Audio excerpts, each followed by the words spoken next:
ជំរាបសួរលោកស្រីពុកម៉ែបងប្អូនទាំងអស់គ្នាបាទថ្ងៃនេះអញ្ជើញពុកម៉ែបងប្អូនមកមើលទាំងអស់គ្នាបាទកម្មវិធីជាងកំពុងក្រុមឡានចាក់ដីកំពុងចាក់បំពេញនៅទីតាំងផ្លូវក្នុងបុរីហូលីធីបាទដែលយើងមានការវិវត្តបាទនឹងចាក់បំពេញបន្ថែមដីនៅទីតាំងផ្លូវបាទអញ្ចឹងការចាក់ដីនេះគឺដើម្បីបើកមុខបន្ថែមទៀតធ្វើឲ្យទីតាំងរបស់យើងកាន់តែមានការវិវត្តថ្មីបាទចាក់ដីឡូចាក់ដីធ្វើផ្លូវគឺព្រមគ្នាតែម្ដងពុកម៉ែបងប្អូនបាទពុកម៉ែបងប្អូនដែលមានចំណាប់អារម្មណ៍ចង់បានជាផ្ទះជាដីបាទនៅក្នុងបុរីហូលីធីបាទអាចអញ្ជើញមកមើលដល់ទីតាំងនិងទទួលបានការ promotion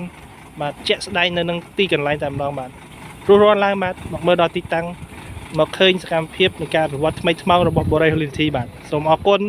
និងសូមជម្រាបលាបាទពុកម៉ែបងប្អូនពីចម្ងាយពីបុរីហូលីធី